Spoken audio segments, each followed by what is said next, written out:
Hello YouTube, aujourd'hui je vais te montrer comment je suis passée de ça en photographie à ça. C'est parti!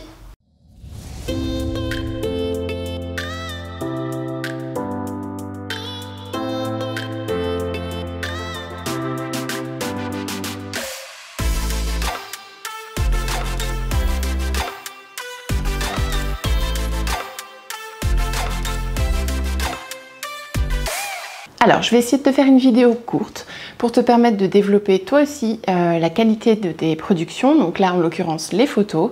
Je vais aborder tous les points sans rentrer en détail et en profondeur dans chacun d'entre eux. Si tu es intéressé par un sujet en particulier, n'hésite pas à me le dire dans la barre des commentaires. Je serai ravie de pouvoir t'aider et y répondre. Également, si tu veux, tu peux me contacter sur les réseaux sociaux, Instagram, TikTok, peu importe. Je suis active et je te répondrai toujours avec plaisir. Alors, je vais te mettre ici pour faire défiler le temps que je discute avec toi les photos que j'ai faites il y a 5 ans. Donc, les voici. Alors moi, je n'ai pas de formation dans tout ce qui est photographie, technique, spécificité, vidéo, etc. Je me suis fait sur le tard, comme on dit, en autodidacte. Je ne vais pas rentrer dans les détails spécifiques d'ouverture, de diaphragme, de boîtier, d'ISO, peu importe. Là, ça va être une vidéo accessible à tous. Donc si tu es débutant, tu pourras comprendre toute la vidéo et mettre en application ce que je vais te dire sans avoir à dépenser des milliers d'euros dans des boîtiers et encore plus dans les objectifs. Comme je te disais, j'ai commencé à créer des productions vidéo et photos quand j'ai démarré mon blog Elphazier il y a maintenant un peu plus de 5 ans. Comme tu peux le voir, je n'avais pas vraiment d'expérience là-dedans. J'en étais très fière à l'époque. Maintenant, quand je le regarde avec le recul, je suis satisfaite du résultat que j'obtiens. Et peut-être que dans 5 ans, quand je regarderai mes photos d'aujourd'hui, je me dirai « Ah bah purée Caro, oui, en effet, tu as encore évolué ». Bref, le but c'est de toujours évoluer. Je ne critique pas mon travail, je te montre simplement comment j'ai pu évoluer et comment je peux t'aider à toi aussi te développer là-dedans. Donc, on va commencer maintenant. Je vais te montrer toutes les parties que je vais aborder. C'est parti! Alors, pour commencer, j'utilisais tout simplement ça, mon smartphone. À l'époque, j'avais pas d'iPhone, j'avais un Huawei ou un Samsung, il me semble. Maintenant, la technologie des smartphones permet de faire quasiment des aussi belles photos que certains réflexes, on va pas se le cacher. Donc, pourquoi investir dans un appareil alors que tu commences et que tu ne sais pas si c'est quelque chose qui va te plaire? Pour pallier à ça, moi, je te recommande tout simplement de commencer avec ton smartphone et ensuite, si ça te plaît, tu pourras aller vers un autre produit. Ensuite, j'ai eu la chance que mon fiancé m'offre à l'époque un réflexe, donc c'est un Nikon D3200. Je suis passée du smartphone à ça, donc le smartphone de l'époque ne faisait pas des qualités de photos incroyables. En passant avec ça, j'ai pu upgrader la qualité perçue de mes photos, donc c'était vraiment un outil génial. Ça m'a permis de faire des vidéos également pour YouTube. Bon, maintenant, il est un peu obsolète, il n'y a pas l'écran retour, la personnalisation à l'intérieur, les réglages, etc. me convenaient plus. Donc j'ai changé pour celui qui est en train de me filmer. Quoi qu'il en soit, c'est un réflexe qui m'a permis vraiment de pouvoir passer à un niveau supérieur dans les photos que je pouvais faire. Ensuite, je me suis équipée d'un stabilisateur, donc ça je l'ai acheté récemment. Je te cache pas que c'est plutôt pour mes photos et mes vidéos lifestyle, voyage, quand on part avec Pierre ou qu'on part en week-end ou que je vais me balader au bord de mer parce que j'ai la chance de vivre à Nice et qu'ici c'est un peu les vacances toute l'année. Donc c'est un stabilisateur génial.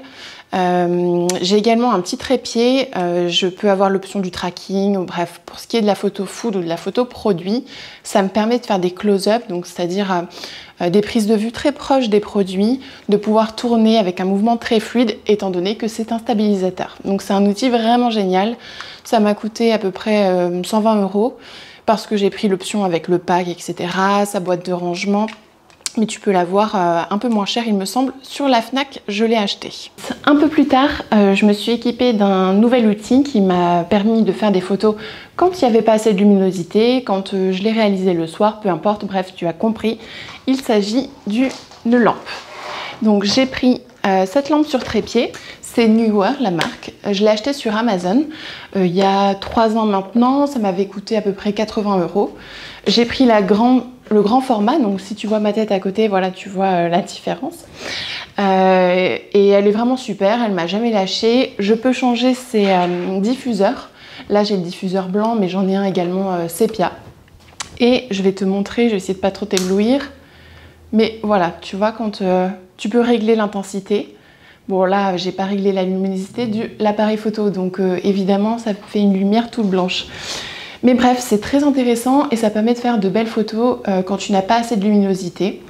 Je l'utilise aussi pour mes productions sur les réseaux sociaux, sur mes TikTok notamment. Et ce qui est très pratique, c'est que ici, tu vois, je vais te montrer.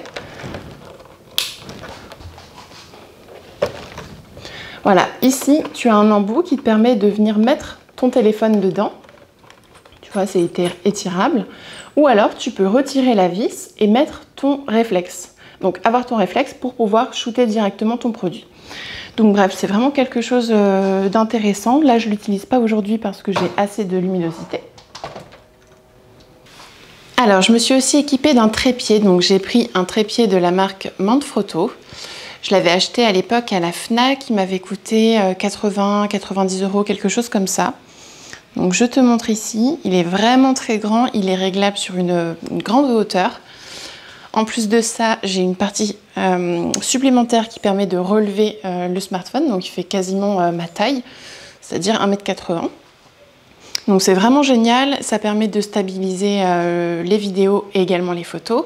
Alors maintenant, on va parler des angles. Donc les angles, c'est vraiment hyper important en photo. Je ne vais pas te faire un cours magistral là-dessus. Simplement, je veux te montrer à quel point ils ont une importance. Si tu regardes ici mes photos, je vais te faire défiler certaines. Tu verras qu'à l'époque, je prenais les photos vraiment en close-up, très très proche du produit. En plus de ça, quand c'est un produit, un sac à main, un bijou, un rouge à lèvres, etc., c'est beau. En revanche, quand c'est une assiette, une plâtrée, parce qu'à l'époque, les compositions, c'était pas ça non plus, on n'arrive pas à distinguer les éléments, on n'arrive pas à voir quelle émotion j'ai voulu mettre dedans, quelle histoire j'ai voulu raconter. Donc tu vois, là, je vais te mettre d'autres photos pour te montrer qu'avec un angle de vue déjà mieux orienté, dans la food, généralement, on prend ou de face, ou de haut, ou de 40 degrés à peu près. C'est les trois angles qui rendent le plus beau en photo. Donc tu vois ici, on arrive à distinguer les éléments, on voit qu'il y a une composition, une mise en scène. C'est clairement une situation qu'on pourrait retrouver dans des magazines ou sur des vidéos ou dans la vie réelle. Donc c'est vraiment cet angle de vue, ces angles différents de vue que j'ai pris qui permettent de donner une nouvelle émotion. Maintenant, on va parler des compositions. Alors, en photographie, il y a des règles de composition qui permettent de donner un côté harmonieux à la photo qui va être représentée. Donc, il y en a diverses. Encore une fois, je ne vais pas te faire un cours magistral, mais tu peux, sur ta photo, présenter tes produits en S, en Z, en diagonale, en cercle, peu importe. C'est des éléments et des règles à suivre. Il suffit de regarder un petit peu. Si tu veux que je te fasse une vidéo dédiée à ce sujet, je pourrais également te le faire, qui vont te permettre d'avoir une photo beaucoup plus harmonieuse. Donc c'est vraiment intéressant à regarder. Ensuite, quelque chose de vraiment très important et très intéressant à travailler dans la photographie, dans la vidéo, c'est la mise en scène. Donc je te montre encore une fois des anciennes photos. C'est vrai qu'une salade de pâtes très zoomée dans une assiette, on voit même pas l'assiette, c'est pas très intéressant. Alors que mettre en scène avec un beau fond, d'ailleurs on en reparlera plus tard, un arrière-plan, une belle table, des backdrops, peu importe, faire des compositions, mettre des éléments, construire une table comme si c'était une table que tu venais de dresser pour recevoir des invités, ça permet tout de suite de créer une ambiance générale à ta photographie et tout de suite ça devient beaucoup plus esthétique. Ensuite, il y a le travail lors de la réalisation de la recette. Donc, quand on prend des photos food, des photos alimentaires, évidemment, à moins que tu aies acheté les produits déjà faits chez un traiteur ou ce soit un travail pour une marque, peu importe. Moi, personnellement, tous les produits que je shoot, ce sont mes réalisations, mes recettes que je viens de faire dans ma cuisine. Donc ce qui est très intéressant, il y a beaucoup d'astuces pour rendre des produits encore plus gourmands, qui donnent encore plus envie, qui passent mieux à la caméra. Par exemple, un plat de lasagne, c'est jamais très beau quand on le sert, hein, ou un tiramisu par exemple, on le découpe, ça se tient mal, on le met dans l'assiette, il y a du jus, ça coule, peu importe. C'est pas très beau. Là par exemple, je vais te montrer une photo de crêpes. Les crêpes, si je les avais pris de manière traditionnelle, j'aurais pris ma crêpe, j'aurais mis ma pâte à tartiner, ma confiture, mon sucre, peu importe. Je l'aurais roulé, ça aurait fait une crêpe très plate. Donc ça rend pas très beau en photo. En photo, j'essaie généralement de donner du relief pour donner encore plus envie, que ce soit vraiment gourmand à la caméra. Maintenant, on va parler de la recherche créative. Donc, il y a plusieurs écoles. Soit tu as toi-même les idées, tu sais ce que tu veux produire, tu sais ce que tu veux créer, quelle recette, quelle composition, etc. Soit tu as besoin d'inspiration. Donc, si tu as besoin d'inspiration, moi, je te conseille fortement Pinterest. Quand j'ai besoin d'inspiration, généralement, je suis plus dans l'intuition. Donc, si j'ai envie de quelque chose, je vais y penser, je vais me dire, tiens, comment je peux le faire, etc. Et ensuite, ça vient tout seul. La créativité est là. Parfois, ça m'arrive de manquer d'inspiration et du coup, Pinterest est ton ami. Admettons, je n'ai pas d'idée. Donc, on va taper gazpacho d'avocat, soupe verte, peu importe. En tapant soupe verte, ça va ressortir de la même manière que mon gazpacho d'avocat. Mais ça va me donner d'autres résultats de recherche qui vont me donner encore plus d'idées. Donc, essaie de chercher tous les mots-clés de longue traîne, entre guillemets, qui pourraient te permettre d'avoir un plus grand choix parmi ce que tu arrives à trouver. Donc ici, tu tapes tes mots-clés et tu vois directement des photos d'inspiration qui pourront te permettre de t'aider dans ta réalisation à toi. Pour cette partie de la vidéo, on se retrouve dans ma cuisine. Alors, on va parler des accessoires. C'est vraiment très important d'accessoriser ton setup. Ça va te permettre, comme je te parlais tout à l'heure, de donner une émotion, une ambiance à ta photographie. Donc pour ça, c'est très simple. Soit tu as déjà des accessoires chez toi, des assiettes décoratives, des verres, des couverts, des ustensiles, des théières, peu importe. Fais le tour de tes placards avant d'aller acheter quoi que ce soit. Parfois, on s'imagine qu'il faut aller acheter plein d'accessoires pour pouvoir faire de belles photos, mais chez toi, dans tes placards, tu as certainement déjà de quoi faire. Moi, personnellement, j'avais 2-3 choses qui m'ont permis de faire des belles photos. Ensuite, c'est vraiment quelque chose que j'adore. On reçoit beaucoup à la maison, donc j'ai pas eu de problème à aller acheter des accessoires pour mes photographies parce que je les utilisais derrière pour recevoir. Donc, si je te prends l'exemple des assiettes, j'adore cuisiner asiatique. Tout ce qui vient de cette partie-là du monde, vraiment, c'est quelque chose que j'adore. Donc, je me suis équipée de différents petits bols. Tu vois, là, j'ai un bol comme ceci, un bol comme ça, une petite assiette en couleur terracotta, des petits bols qui me permettent de mettre des soupes, des gazpacho, mais aussi des tartinables, des guacamoles, etc. Donc tu vois, je te les montre ici.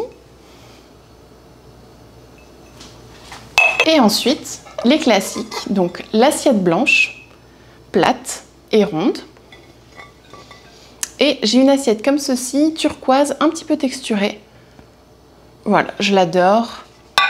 Au niveau des accessoires, bien évidemment, quand je vais acheter des assiettes, je ne les achète pas par 6 ou par 8 comme on a l'habitude. J'ai mes basiques à la maison, qui sont de la vaisselle qui me plaît, mais j'ai mes vaisselles spécialisées pour mes photographies, pour mes réceptions, peu importe.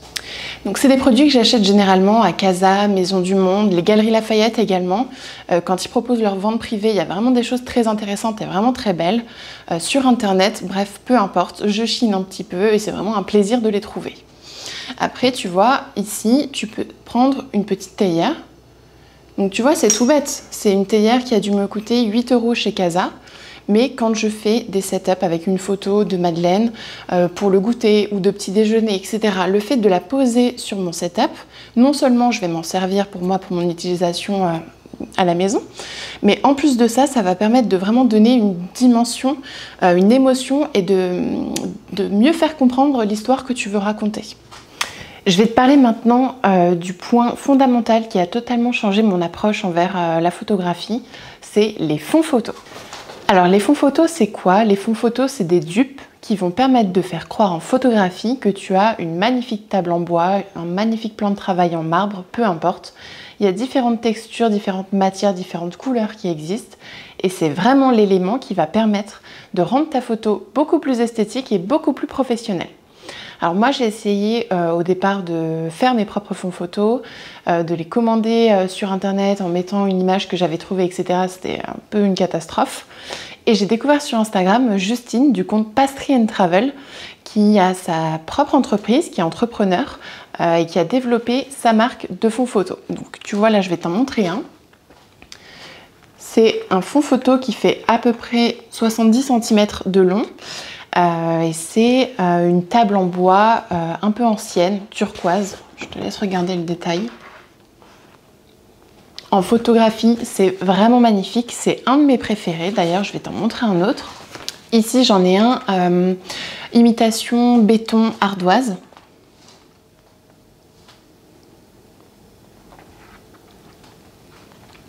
Donc ils sont vraiment super, ils sont faits en France, ils sont lavables, lessivables, ils ne se froissent pas parce que ça c'était un des problèmes que j'avais avec le premier fond photo que j'avais essayé de me faire moi-même. Le papier se froissait, même roulé, après c'était une catastrophe. Il fallait que je mette des appuis dessus pendant 20 minutes avant que je commence mon shooting pour que ce soit bien à plat.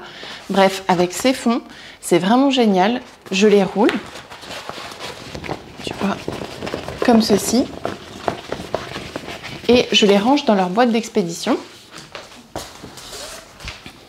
Donc c'est envoyé dans un tube comme ceci.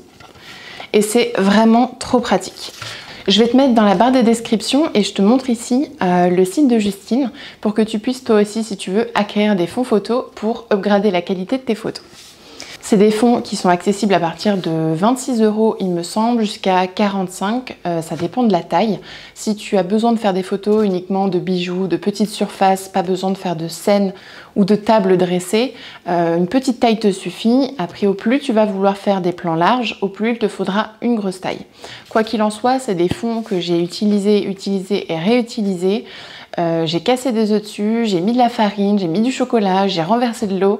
Bref, ils sont vraiment indestructibles, ils sont géniaux. Je te les recommande. Justine est adorable, c'est une femme entrepreneur. Alors, je t'invite à l'encourager. Et enfin, pour la dernière partie de cette vidéo, je vais te montrer comment je retouche mes photos.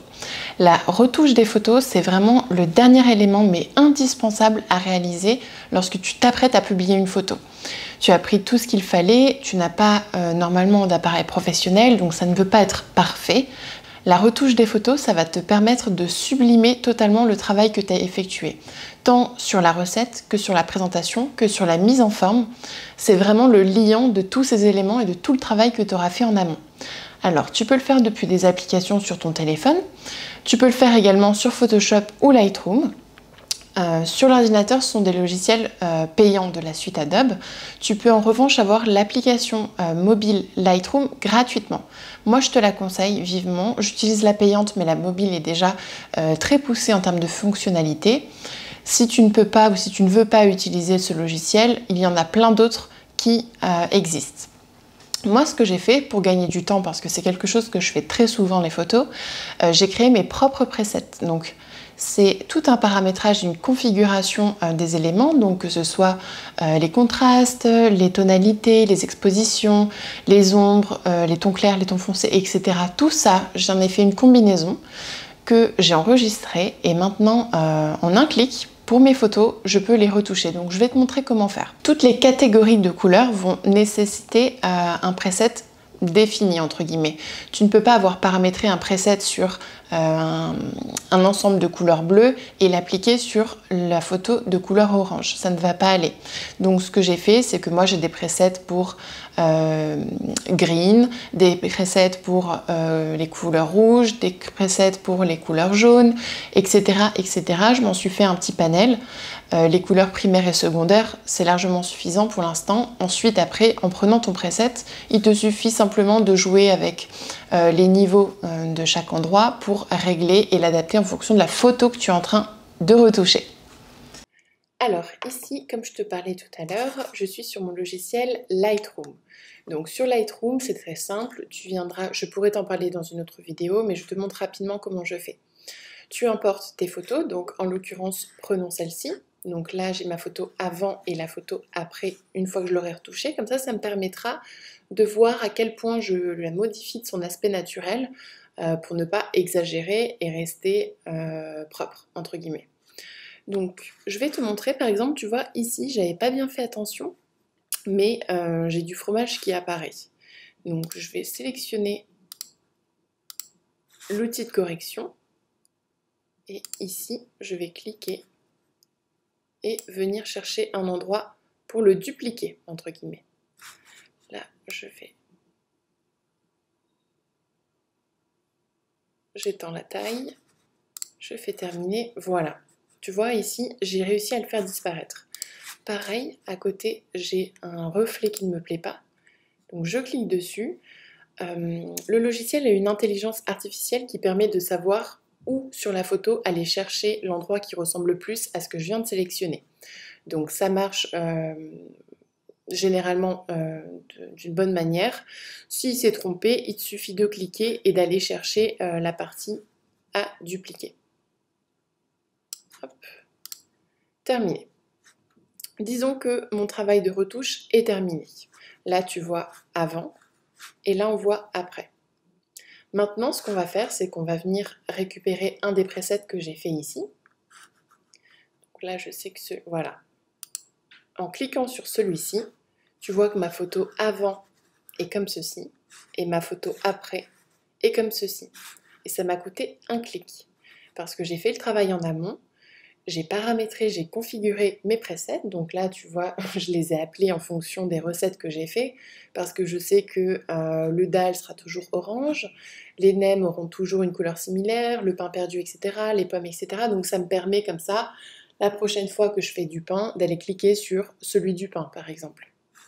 Donc voilà, en un clic, ma photo est retouchée, et maintenant j'ai plus qu'à l'exporter, donc voilà, exporter et exporter. Voilà le travail.